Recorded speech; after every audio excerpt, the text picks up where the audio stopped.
Hello दोस्तों, अद्भुत कहानी सागर में आपका स्वागत है। आज की हमारी कहानी है अन्नपूर्णा। मैं अब इस घर में एक पल के लिए भी नहीं रह सकती। मैं जा रही हूँ, कहते हुए शिवन्या घर से निकल गई। पीछे से समीर भी उतनी ही तेज आवाज़ में चिल्लाया, हाँ हाँ जाओ, रोका किसने है? देखता हूँ कहाँ जाओगी। तुम्हें क्या लगता है घर तुम्हारे भरोसे चल रहा है? तुम्हारे बिना भी यहाँ सब कुछ होगा। रोज रोज काम गिनाती हो, कहकर जोर से दरवाज़ा बंद कर दिया उसने। गुस्से और जोश में घर से तो निकल गई शिवन्या, पर अब सोच रही थी कि कहाँ जाएगी। मम्मी पापा के पास तो जाएगी नहीं, उन्हें क्यों परेशान करे। सोचते सोचते बस चली जा रही थी कि पास के मंदिर से आरती की आवाज़ सुनाई दी, तो उसके पैर खुद ब खुद उधर ही उठ गए। जाकर बैठ गई वहाँ पता नहीं कितनी देर। उधर घर में ना तो चाय बनी थी सुबह से और ना नाश्ता या खाना। सुबह सुबह ही झगड़ा हो गया था शिवन्या और समीर का। समीर ने रात के खाने पर अपने 4-5 दोस्तों को बुला लिया था। शिवन्या ने उसे सिर्फ इतना कहा कि आज उसकी तबीयत ठीक नहीं है, फिर कभी बुला लेना दोस्तों को। तो इस बात पर समीर बिगड़ गया, कहने लगा अब मना करेगा तो उसकी फजीयत हो जाएगी। शिवन्या ने उसे कहा कि प्रोग्राम बनाने से पहले उससे पूछना जरूरी नहीं था क्या? और इस तरह बात झगड़े में बदल गई।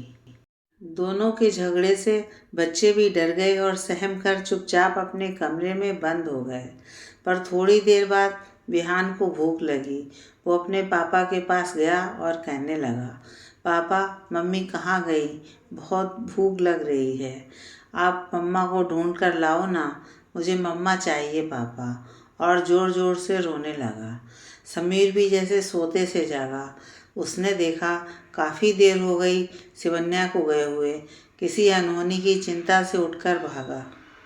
इधर उधर बहुत ढूंढा पर वो कहीं नहीं मिली, तो थक हार कर भगवान की शरण में पास वाले मंदिर में चला गया।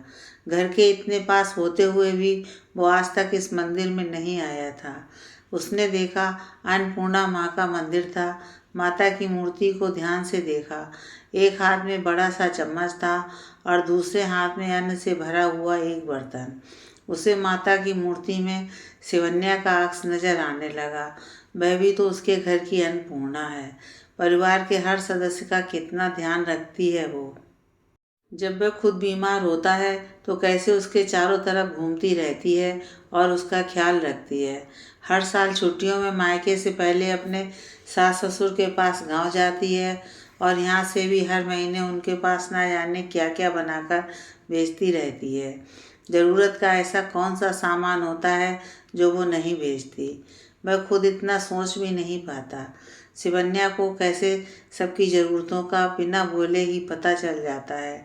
बच्चों को खुद ही पढ़ाती है, उनकी हर एक्टिविटी के लिए समय निकालती है। आज सच मुझसे बहुत बड़ी गलती हो गई। वह कितने दिन से कह रही थी कि उसकी तबीयत ठीक नहीं लग रही, पर मैंने ध्यान ही नहीं दिया उस ओर, और आज उससे बिना पूछे दोस्तों को खाने पर बुला लिया। शायद कुछ ज़्यादा ही उसे टेकन फॉर ग्रांटेड ले लिया उसने। उसी समय उसने फ़ोन कर दोस्तों से माफ़ी मांगते हुए प्रोग्राम कैंसिल कर दिया। दोनों हाथ जोड़े, आंखें बंद किए माता के आगे प्रार्थना कर रहा था कि तभी अचानक एक जाना पहचाना स्पर्श महसूस हुआ कंधे पर।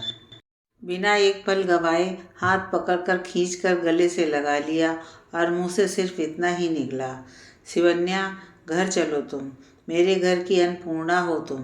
तुम्हारे बिना मेरा घर खंडर है, तुम हो तो मेरा घर मंदिर है। मुझे माफ़ कर दो शिवन्या। पहले तुम मुझे माफ़ करो समीर, मैंने भी तो गलती की घर से बाहर निकलकर। तुम्हारे और बच्चों के बिना मेरा भी क्या अस्तित्व है? अपने परिवार से ही पूर्ण हूँ मैं। चलो घर चलते हैं, बच्चे परेशान हो रहे होंगे, उन्हें भूख भी लग रही होगी।